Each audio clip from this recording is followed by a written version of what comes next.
Quais os desdobramentos da ação da Polícia Rodoviária Federal que resultou na morte de Genivaldo Jesus Santos por asfixia e insuficiência respiratória no final de maio em Sergipe?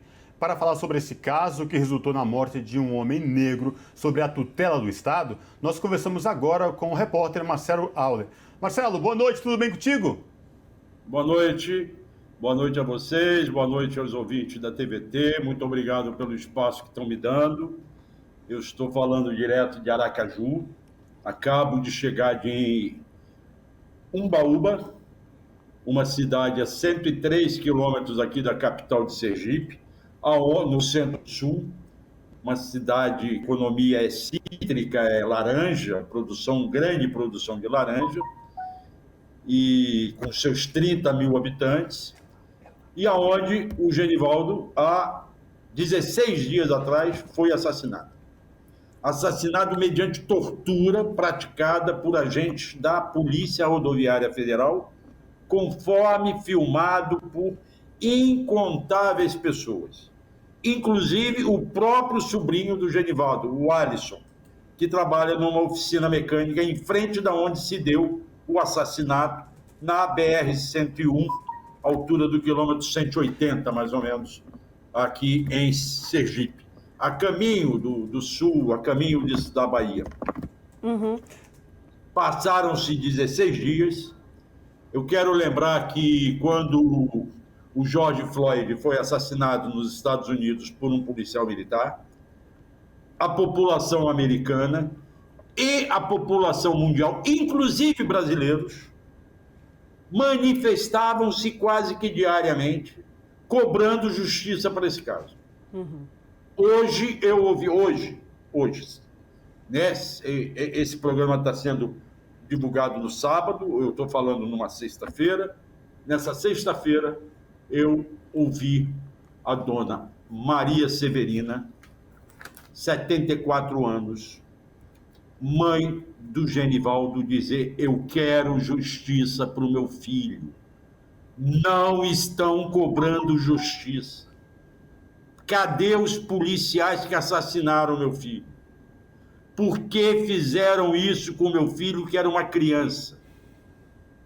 Dona Maria Severina tratava Genivaldo, de 39 anos, como uma criança por conta da sua esquizofrenia. Ela, inclusive, foi contra o casamento do filho. Casamento que durou 17 anos. E que estava desfeito nos últimos 4, 5 meses. Genivaldo tinha se separado da Maria Fabiana, com quem ele teve um filho de 7 anos, o Enzo. Eles estavam dormindo em casas separadas. Aí há uma certa controvérsia entre o que falam a mãe e as irmãs, o que falam a Fabiana. Eu não vou entrar nessa discussão, porque isso não vem ao caso. Separado ou não separado, ele era um pai amoroso, ele era um pai dedicado, ele levava o filho diariamente à escola, ele vivia com um benefício da Previdência de um salário mínimo, benefício continuado, como é? Prestação BPC. Continuada, BPC, de um salário mínimo, e ainda assim fazia questão que o filho estudasse numa escola particular para ter mais atenção dos professores. Ia levá-lo na escola diariamente e vigiava. Isso é mania de pessoas meio doentes mentais, que tenham problemas psíquicos. Ia vigiar se o filho recebia lanche toda hora do lanche. Uhum. Para vocês verem a preocupação que ele tinha. E, Marcelo... E foi esse cidadão que foi assassinado mediante tortura, que é crime inafiançável, que não admite anistia, que é crime hediondo, por 3 agentes da lei. Sim. 3 policiais rodoviários federais. E, Marcelo, qual que é o sentimento da população da cidade? Porque o que a gente pôde ler aqui desde São Paulo é que ele era uma pessoa muito querida. Então, qual que é o sentimento da cidade de Umbaúba? Você que esteve lá, para contar um pouco para a gente. Obviamente que todo mundo gosta do Genivaldo. Você não ouve ninguém falar nada mal do Genivaldo. Tá? Mas há uma divisão. Na sábado passado, há uma semana atrás, houve uma manifestação pedindo justiça. Muito poucas pessoas. o prefeito da cidade, do MDB, cujo nome eu vou te dar aqui, deixa eu pegar. Sim.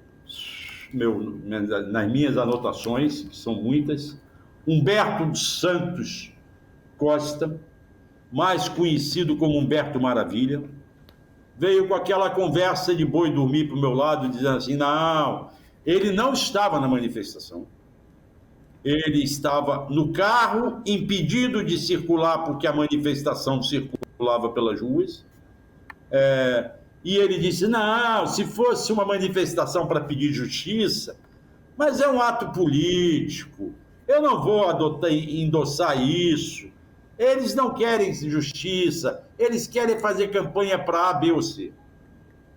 A mesma coisa me disse o advogado que representa a Maria Fabiana, a companheira, o Luiz Arlan Menezes. Esse foi pior ainda. Além de dizer isso tudo, que era ato político, que não era por justiça, ele tentou impedir a manifestação. Na sexta-feira, na minha frente, ele andou ligando pelo WhatsApp para grupos, precisamos impedir porque a viúva não quer, a companheira não quer, não pode ter. Não conseguiu impedir. E aí, o que ele fez? No dia da manifestação do sábado, foi para a porta do escritório dele, aonde a manifestação passou, vestindo uma camisa da seleção brasileira e dizendo, a minha cor é verde e amarela. A minha cor é verde e amarela. Demonstrando-se um tremendo bolsonarista. E eu, naquele mesmo sábado, conversei com a Maria Fabiana, que disse, não me interessa saber em quem A, B ou C vai votar. Em quem as pessoas vão votar, se vão votar em A, se B ou C. Me interessa que elas estão na rua pedindo justiça pelo meu marido. E eu quero justiça pelo meu marido. E quero que as pessoas reclamem. Marcelo. Sim. E o que diz, por exemplo, você tocou nesse ponto das pessoas que querem justiça, a viúva, as pessoas próximas. Vamos esquecer a questão do prefeito da cidade. Agora, a minha pergunta para você você que esteve lá, está acompanhando tudo isso, o que diz os órgãos públicos de justiça? Ministério Público, Delegacia que acompanha no caso, Polícia Rodoviária Federal? O que nós Polícia temos... Rodoviária Federal se fechou em copas, não fala nada, abriu um procedimento administrativo, tem uma intervenção na superintendência para cuidar desse caso.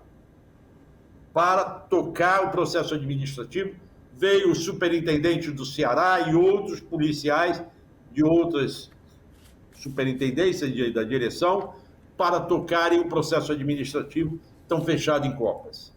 Num primeiro momento, eles respaldaram os policiais, vocês lembram, a primeira nota que saiu logo depois do dia 25, dia 26, se eu não me engano, dizendo que não, que os policiais agiram certo, usando instrumentos de menor potencial ofensivo para conter o rapaz, não sei o que lá. Depois eles viram que falaram besteira e soltaram uma outra nota dias depois. A Polícia Federal que toca o inquérito não comenta nada. Eu estive com um advogado num restaurante em Umbaúba, quando ele estava ouvindo as testemunhas, ele foi almoçar, eu encontrei e ele disse, eu não posso falar, e eu não vou falar, e eu não estou autorizado a falar. O Ministério Público Federal, que está acompanhando a investigação, tem duas investigações. Uma investigação é a criminal, que vem sendo acompanhada pelo procurador José Romildo, que é também o encarregado da fiscalização externa, do controle externo das polícias, logo da Polícia Rodoviária Federal.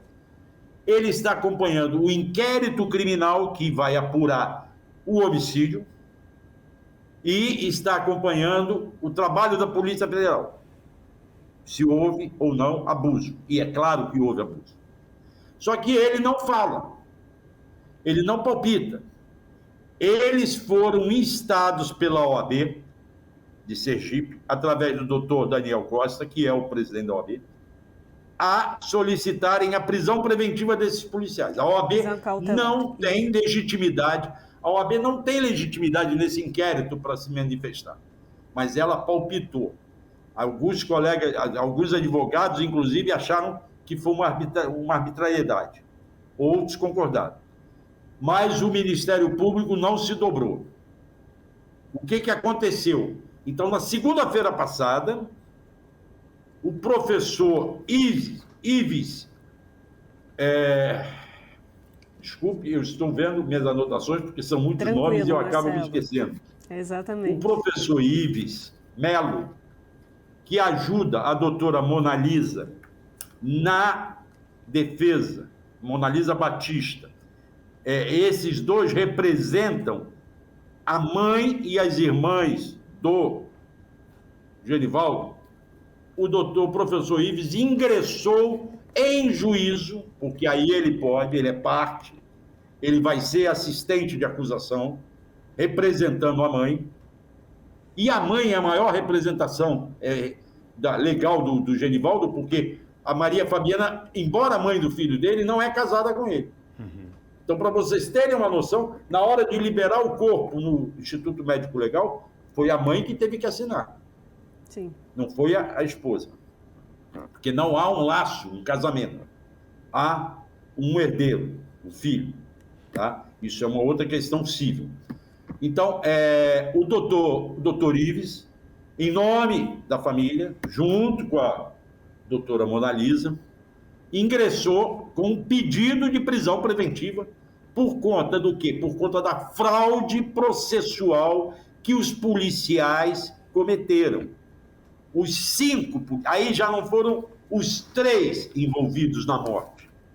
Porque você tem como envolvidos na morte 3 policiais, que são aqueles policiais que aparecem nos filmes, tá? Esses policiais, eu estou aqui buscando os nomes dele, mas está difícil de eu achar. Esses policiais estão diretamente ligados ao homicídio. Foram aqueles que bateram, que jogaram gás lacrimogênio, né? E que trancaram eles na mala da Blazer. Uhum. São eles: Kleber Nascimento Freitas, Paulo Rodolfo Lima Nascimento e William de Barros Noia. Mas há 2 outros policiais, Clenilson José dos Santos e Adeilton dos Santos Nunes, que estão também no boletim de ocorrência registrado na Delegacia de Polícia Civil de Umbaúba. Este registro é falso, porque o que ele narra não aconteceu. Ele fala que o Genivaldo resistiu à prisão, estava agressivo, tentou agredir os policiais, e nada disso. Quem viu todos os filmes viu que não havia isso. Há uma mentira nesse registro. Há uma fraude processual. E isto serviu para o professor Ives solicitar ao juiz da 7ª Vara Federal, que é de Estância, uma cidade a distante aqui 30 quilômetros de Aracaju, mas Umbaúba é jurisdição de Estância. O juiz caberá ao juízo dessa 7ª Vara Federal tocar esse caso, tocar esse processo. O doutor Rafael, eu estou tentando pegar aqui mais uma vez nas minhas anotações, Rafael Souza, ele que tocará esse caso. Foi pedido a ele a prisão preventiva 2 policiais por conta da fraude processual. Ele abriu prazo para o Ministério Público se manifestar e o Ministério Público ainda não se manifestou, mas há próprios advogados que defendem a família, que representam a família, porque não tenho que defender, tenho que representar, do Genivaldo, acreditam que eles não vão endossar o pedido. Tá? Agora, vejam só. Fala, pergunta, faz a pergunta aqui. Não, é que o nosso tempo já está chegando ao final, Marcelo. Exatamente, a gente está com o tempo fechando aqui para essa entrevista. Deixa eu só contar um fato. Sim, claro. Em 2020, uma menina de 17 anos estava andando em Umbaúba, de moto, com capacete. Só que ela tinha 17 anos, não tinha habilitação. Ela ouviu sirenes. Ela garante que é dentro da cidade que aconteceu isso. Eu tenho isso gravado com ela. E com o pai dela do lado, confirmando. Ela garante que estava dentro da cidade, ouviu as sirenes tocar, achou que não era com ela e não parou.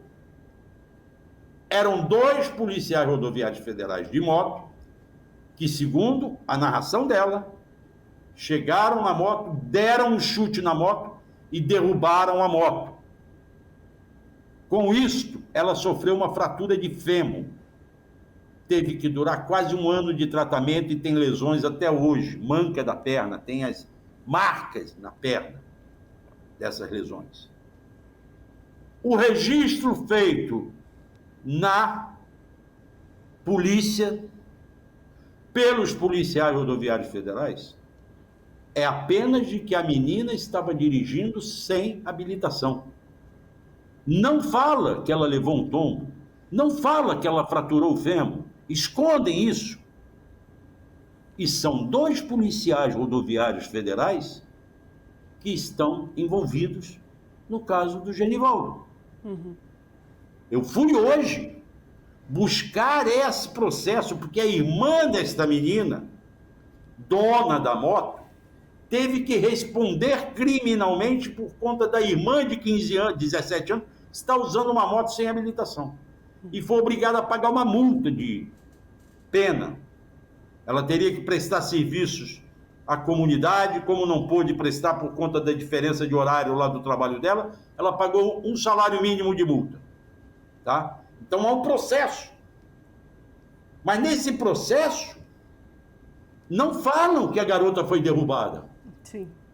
Escondem isso. Dizem que a garota foi perseguida na rodovia. E ela diz que não se passou pela rodovia. Ela estava na cidade. Logo, a gente vê 2 coisas. Que as mentiras já vêm de antigamente, de 2020, envolvendo alguns dos policiais que estão envolvidos no Genivaldo. No caso dessa menina, quem foram os que anunciaram, fizeram o boletim de ocorrência? O Paulo Rodolfo Lima Nascimento, que está acusado, suspeito de estar participando da morte do Genivaldo, de ter jogado gás e batido e prendido, e o Clenilson José dos Santos, que não aparece nas cenas de violência contra o Genivaldo, mas aparece no boletim de ocorrência com dados fraudados. Logo, isto vem se repetindo, e vamos lembrar que ainda temos um 3º caso de um garoto chamado Juan, que foi pego pela Polícia Rodoviária Federal 2 dias antes do Genivaldo.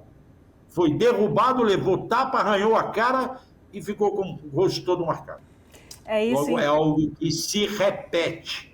Verdade. Exatamente o que eu ia colocar, Marcelo. Uma coisa que se repete e que você está aí no calor da apuração, está pegando as informações nesse momento aí na região. Então, por isso que a gente agradece a sua participação. Conversamos com o Marcelo Auler, que é repórter e está lá em Ubaúba fazendo a apuração desses fatos que ele acaba de nos relatar. Muito obrigada pela sua participação. Eu agradeço a oportunidade.